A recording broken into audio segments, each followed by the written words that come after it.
انما المؤمنون الذین، بے شک ایمان والے تو وہ لوگ ہیں، سچے مومن تو وہ ہیں، الذین آمنوا باللہ ورسولہ، جو اللہ اور اس کے رسول پر ایمان رکھتے ہیں. سچے مومن اللہ رسول پر ایمان رکھتے ہیں. مومن اور ایمان رکھتے ہیں، جی ہاں. اور اس ایمان کا تقاضا کیا ہے؟ وَإِذَا كَانُوا مَعَهُ عَلَىٰ أَمْرٍ جَامِعٍ، جب وہ اس کے ساتھ یعنی رسول کے ساتھ کسی اجتماعی کام میں ہوتے ہیں. لم يذهبوا، تو جاتے نہیں، حتى يستأذنوه، یہاں تک کہ اس سے اجازت لے لیں. جیسے گھر کے اندر آنے کے لیے اجازت چاہیے ہوتی ہے نا، تو اسی طرح جانے کے لیے بھی اجازت چاہیے ہوتی ہے. مثلاً آپ کسی کے گھر گئے ہیں اور کھانا کھایا آپ نے اور چپکے سے کھسک کے چلے گئے بغیر سلام کیے، بغیر اجازت دیے، یہ درست نہیں. ٹھیک ہے. اسی طرح مثلاً آپ اکٹھے گھر میں رہ رہے ہیں تو گھر کے بڑے ہیں، مثلا بعض اوقات اس میں بھی اختلاف ہوتے ہیں کہ کیا بہو بیٹا جو ہے وہ ساس سسر سے پوچھ کے ہی جائیں کہیں جائیں. اصولی اور اخلاقی طور پر جس گھر میں آپ رہ رہے ہیں اس کے بڑوں سے اجازت کے ساتھ رخصت ہونا ضروری ہے، کیونکہ کسی کو تو پتا ہونا چاہیے کہ آپ کدھر جا رہے ہیں اور کدھر آ رہے ہیں. اس سے کیا ہوتی ہے، ایک بانڈنگ بھی ڈیولپ ہوتی ہے. اور بہت سی صورتوں میں آپ دیکھیے کہ جب بچے اس طرح کے کام کرتے ہیں نا کہ ماں باپ سے پوچھا نہیں ہے گھر سے نکل گئے. لڑکیاں مثلا شادی سے پہلے اگر گھر سے جا رہی ہیں، بچے اسکول بھی جا رہے ہیں یا کسی کام سے جا رہے ہیں، نماز پڑھنے جا رہے ہیں، تو نکلتے وقت بھی ان کو سلام کرنا چاہیے. اور اگر انڈرسٹوڈ ہے روز ایک ٹائم پہ جاتے ہیں تو اس میں یہ نہیں کہ امی اسکول چلے جاؤ، یہ نہیں کہا جائے گا. انڈرسٹوڈ ہے، لیکن سلام رخصتی جو ہے وہ بھی ضروری ہے. اس کے بارے میں بھی حدیث میں آتا ہے، ابو ہریرہ سے روایت ہے، جب تم میں سے کوئی مجلس میں پہنچے تو سلام کرے، اور جب مجلس سے اٹھنا چاہے تو سلام کرے. پہلی دفعہ سلام کرنا آخری سلام سے زیادہ ضروری نہیں. یعنی جتنا امپورٹنٹ پہلا سلام تھا آنے کا، اتنا ہی امپورٹنٹ کون سا سلام ہے، جانے کا. گھر سے نکلے تو سلام گویا ایک طرح سے اجازت ہے. ٹھیک ہے. اسی طرح جب داخل ہو تو بھی سلام گویا آنے کی ایک طرح سے اجازت طلب کر رہے ہیں آپ. اچھا، پھر اگر آپ کسی دعوت پر گئے ہیں، جیسے پچھلی آیت میں دعوت کا ذکر تھا نا، تو وہاں بھی آپ کیا کریں، داخل ہو تو سلام کریں، اور جب نکلنے لگے تو اہل خانہ کو سلام کریں اور ایک طرح سے اجازت لیں. وہ ہمارا ایک محاورہ ہے نا، آتے اپنی مرضی سے اور جاتے گھر والوں کی مرضی سے. تو یہ ایک حد تک یہ کہ مرضی سے مراد یہ ہے کہ اس کے ایک ایٹیکیٹس کا تقاضا ہے کہ اپنے آنے اور جانے. اسی طرح اگر آپ کسی ہاسٹل میں رہ رہے ہیں تو اس کا کیا مطلب ہے کہ آپ اپنی مرضی سے نکل رہے ہیں باہر، یا کسی اسکول میں کسی کلاس میں بیٹھے ہوئے ہیں تو کیا کریں، مرضی سے باہر نکل گئے؟ نہیں. امر جامع، پہلے تو یہاں نبی صلی اللہ علیہ وسلم کے ساتھ کے لوگوں کی بات ہو رہی ہے، لیکن اس میں بھی آن دا ہول ایک اجتماعی اصول بتایا جا رہا ہے کہ جہاں بھی کچھ لوگ مل جل کر کام کریں تو وہاں اکٹھے ہونے اور جدا ہونے کے بھی کچھ ادب آداب ہیں. مثلا نماز جمعہ ہو رہی ہے، نبی صلی اللہ علیہ وسلم خطبہ دے رہے ہیں اور باہر کوئی شور ہوا، کچھ لوگ اٹھ کے چلے گئے اجازت لیے بغیر. سورۃ جمعہ میں آتا نا یہ قصہ، تو اس پر کیا آیت نازل ہوئی تھی؟ اس کی اجازت نہیں ہے. اور حدیث میں آتا ہے کہ اگر یہ باقی لوگ بھی چلے جاتے جو رہ گئے تھے پیچھے، تو مدینے کی اس وادی میں آگ بہ نکلتی. یعنی اتنا سخت بات تھی. اسی طرح نبی صلی اللہ علیہ وسلم جب کوئی جنگ وغیرہ ہوتی، اہم موقع ہوتا، تو لوگوں کو اکٹھا کرتے تھے اور مشورہ کرتے تھے. اس میں مومن منافق سب شامل ہوتے تھے. تو ایسے مواقع کے لیے بھی ہے. اسی طرح آپ صلی اللہ علیہ وسلم کو حکم تھا وشاورہم فی الامر.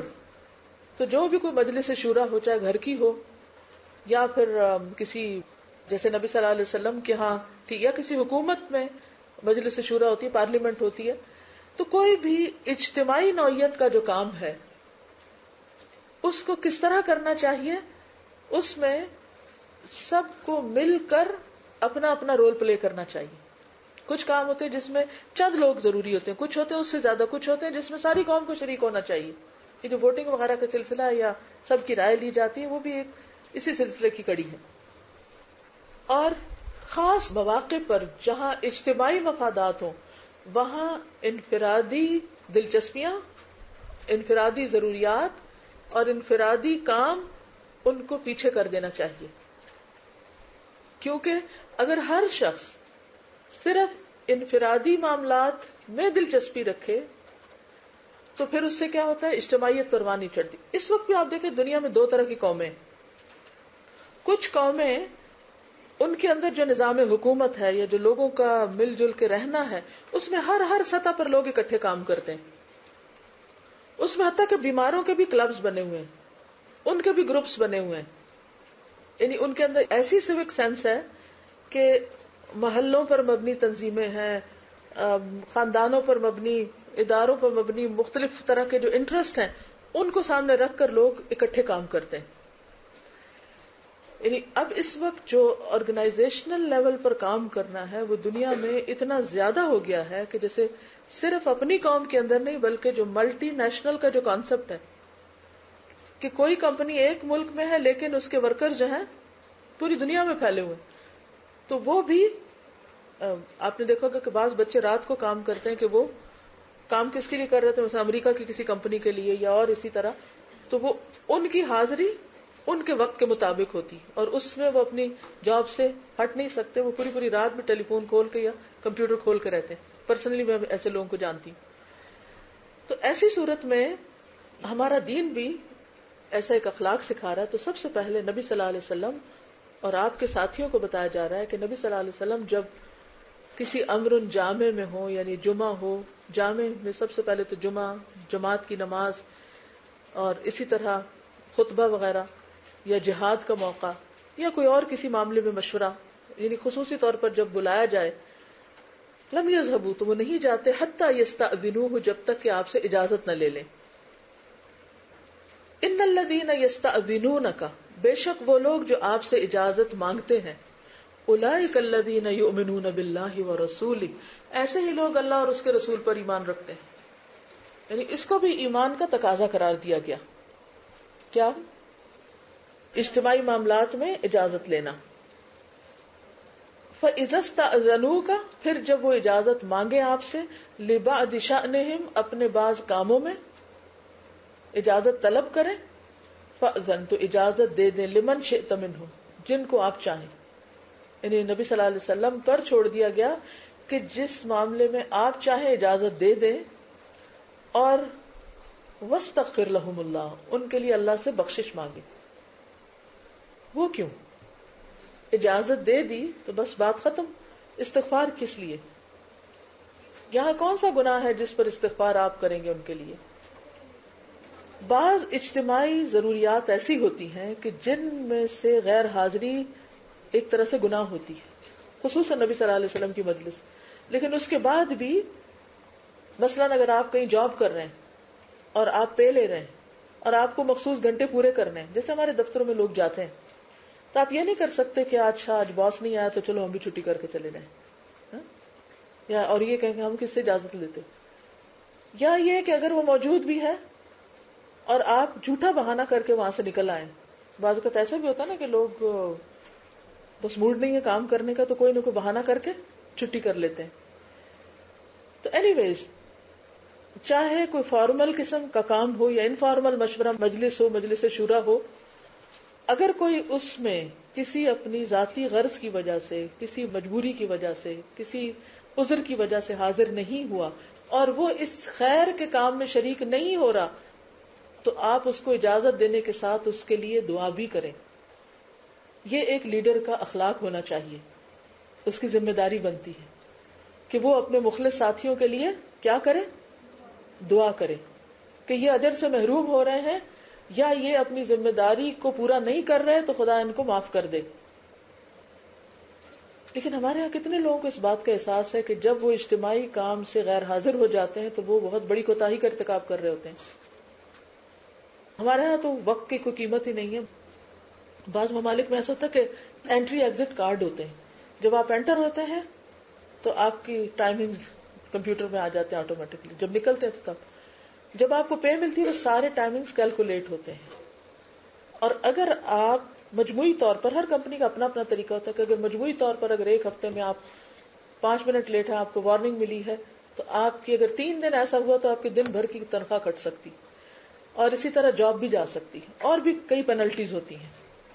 لیکن ہمارے ہاں مسلمان ملکوں میں جن کا حساب بندوں سے نہیں اللہ سے ہے، وہاں اس قسم کی کوئی چیک اینڈ بیلنس نہیں، جو دل چاہے کسی کا کرے. اسی وجہ سے ہمارے کسی کام میں نہ برکت ہوتی اور نہ ہی ترقی، کوئی کام پورا ہی نہیں ہوتا.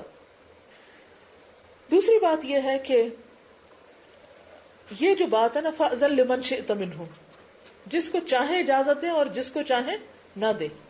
اب اگر کسی کو اجازت نہیں ملی، کوئی اٹھنے لگا اور اسے کہا گیا بیٹھ جاؤ، تو اب اس کو ناگواری سے نہیں بیٹھنا چاہیے، موڈ نہیں آف کر لینا چاہیے کہ پھر اس کے بعد وہ کہ اچھا بٹھایا تو میں تو اب کسی چیز میں حصہ نہیں لے رہا، خود ہی کر لو جو فیصلہ کرنا ہے.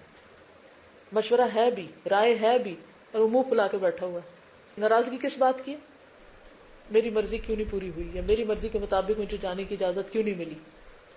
یہ رویہ بھی درست نہیں، یہ بھی گناہ ہے. وَاسْتَغْفِرْ لَهُمُ اللَّهُ، کیونکہ وَاسْتَغْفِرْ لِمَنْ شِئْتَ کے بعد آ رہا نا، اجازت دینے کی صورت میں بھی ہے اور نہ دینے کی صورت میں بھی. اگر دوسرا شخص پھر رک کر بھی نہ رکنے والوں میں سے ہے تو اس صورت میں بھی اس کے لیے استغفار کیا جائے. اب اس میں یہ کہ اگر کسی کا حقیقی عذر ہو تو ذمہ دار کو خوشی سے اجازت دینی چاہیے، اور اگر خوشی سے بھی اجازت دی ہے تو بھی دعا دے کے رخصت کرنا چاہیے، اور اگر نہ خوشی سے بھی اجازت دی ہے تو بھی دعا کرنی چاہیے، دل میں وسعت لانی چاہیے.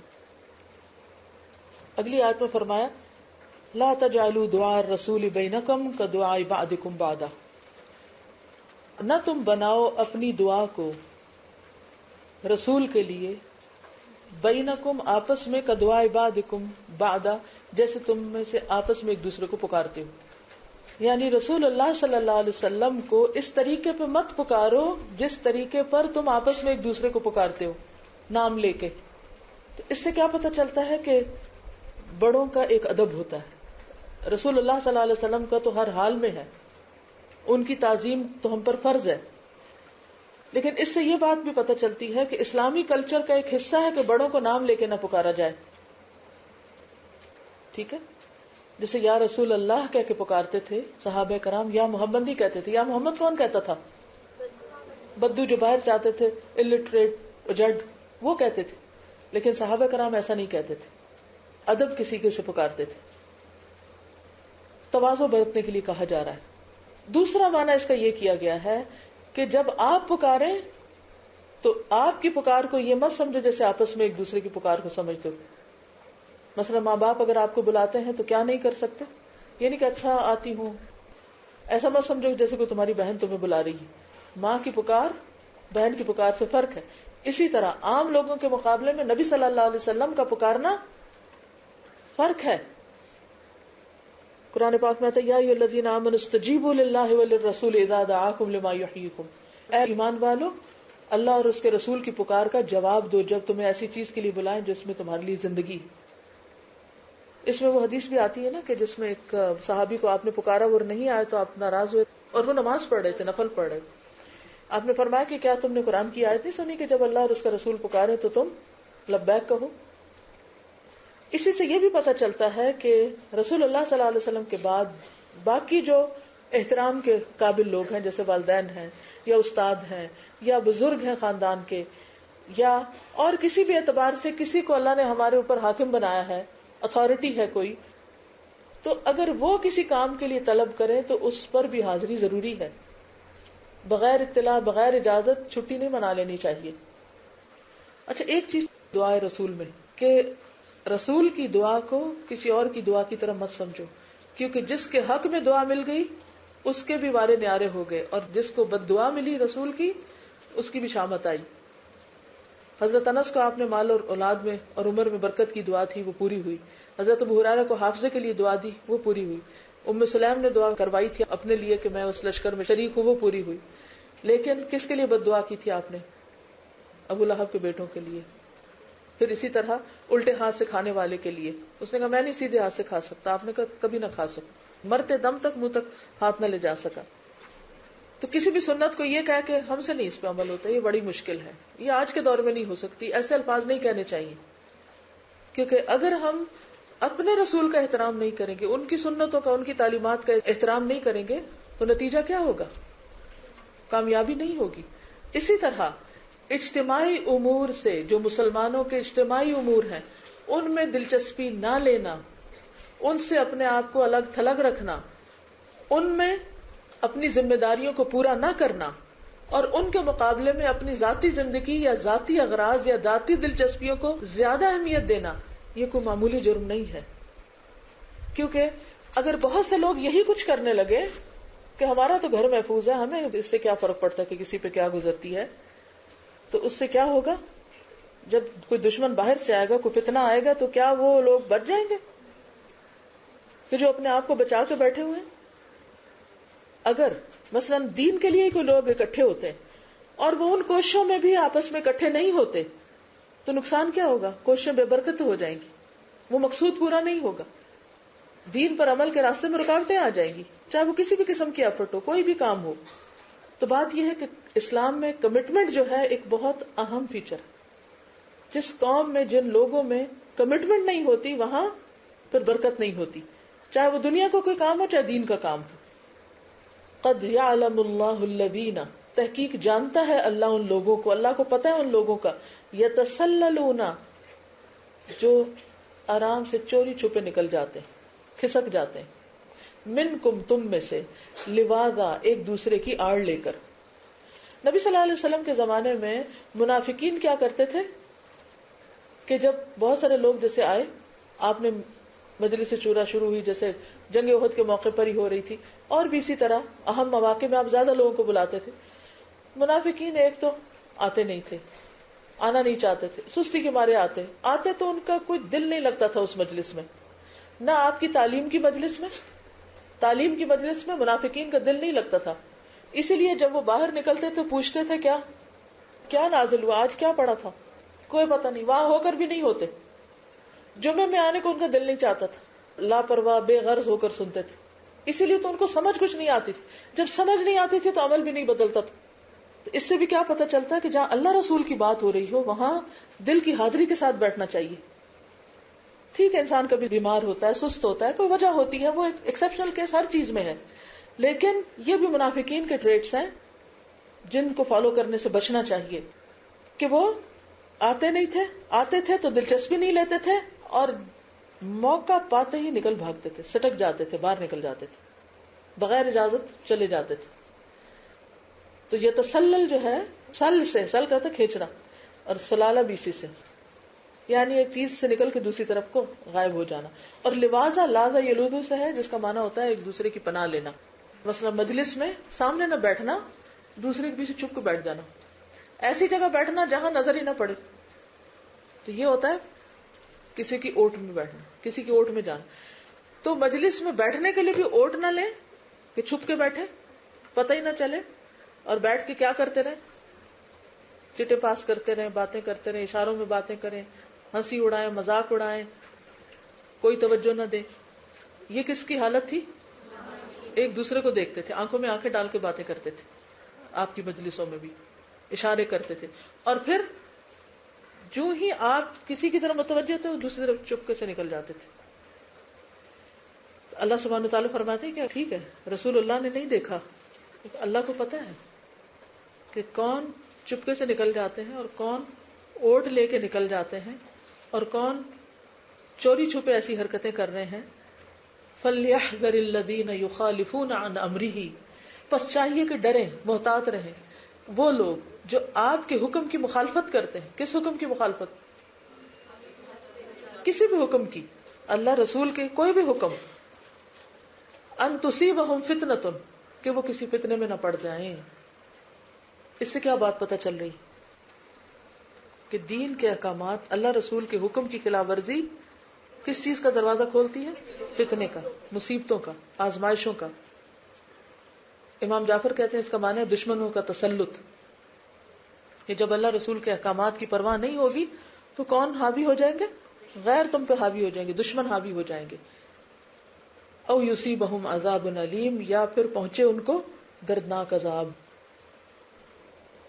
الا ان للہ ما فی السماوات والارض، خبردار، بے شک اللہ کے لیے ہے جو آسمانوں اور جو زمین میں ہے، ہر چیز کا مالک وہ ہے. قد یعلم ما انتم علیہ، تحقیق وہ جانتا ہے تم جس حال پر ہو. تمہاری اسٹیٹ کو وہ خوب پہچانتا ہے. کیسے نہیں جانے گا؟ قرآن پاک میں آتا ہے افمن ہوا قائم علی کل نفس بما کسبت. کیا وہ جو قائم ہے، کھڑا ہے، نگران ہے ہر شخص کا جو بھی وہ کر رہا ہے. نبی صلی اللہ علیہ وسلم کے بارے میں فرمایا کہ آپ جس حال میں ہوتے ہیں، جو قرآن پڑھتے ہیں، جو عمل کرتے ہیں، ہم اس پر گواہ ہوتے ہیں، ہم دیکھ رہے ہوتے ہیں. اللہ سے تو ذرہ برابر بھی چیز آسمان و زمین میں چھپی ہوئی نہیں. آپ کھڑے ہوتے ہیں، آپ سجدہ کرتے ہیں، آپ لوگوں میں ہوتے ہیں، آپ اکیلے ہوتے ہیں، ہر جگہ پر. وَأَسِرُّوا قَوْلَكُمْ وَاجْهَرُوا بِهِ إِنَّهُ عَلِيمٌ بِذَاتِ الصُّدُورِ. اور خاص طور پر اگر پچھلی آیات سے اس کو ریلیٹ کیا جائے تو قَدْ يَعْلَمُ مَا أَنْتُمْ عَلَيْهِ.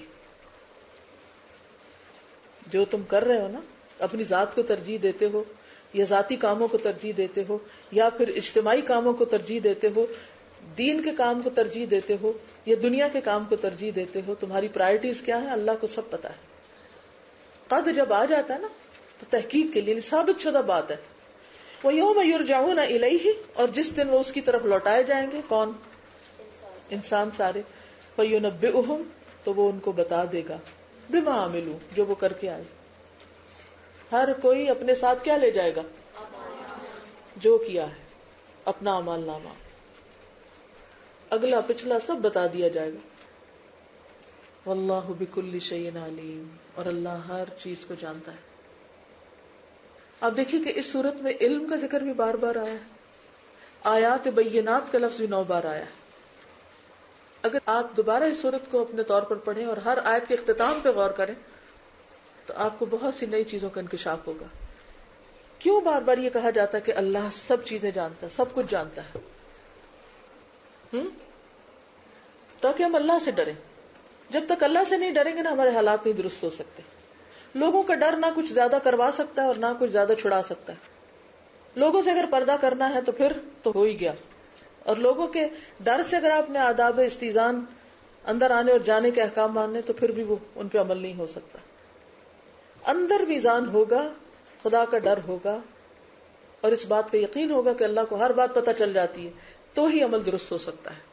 کم ہے تو ان آیات کا ریکیپ نہیں کر پاؤں گی، لیکن الحمدللہ اس پوری سورت کے فلو چارٹس انٹرنیٹ پہ آپ کو ملیں گے، جس میں پوری سورت آپ ایٹ اے گلانس دیکھ سکیں گے کہ ایک ایک آیت کے اندر کیا کیا حکم ہے. بہت اس سے آپ کے مائنڈ میں کلیئرٹی آئے گی. FayyadHashmi.com پہ جہاں یہ سورت اپلوڈ ہوگی اس کے ساتھ ہی لیسن کے ساتھ ساتھ آپ کو انشاءاللہ مائنڈ میپس مل جائیں گے. ایک تو ان کو دیکھ لیجئے. دوسرا یہ کہ وہ مجھے بتایا گیا کہ سورت نور کے کیسٹس ہیں، ان کے مزید ڈسکاؤنٹ ہیں. پچھلی دفعہ جو پڑھائی ہے اس سے کچھ بہت مختلف نہیں، یہی کچھ پڑھایا گیا ہے.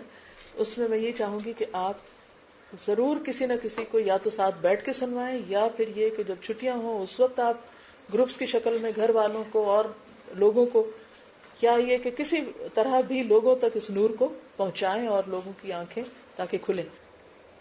میں سوچ رہی تھی کہ اس کی آخری آیت میں اتنی سخت بات کی گئی ہے کہ اللہ نے آخرت سے ڈرایا ہے. اس سے یہ پتہ چلتا ہے کہ جب ہمیں آخرت کی فکر ہوگی تو ہمارے اعمال درست ہو سکتے ہیں.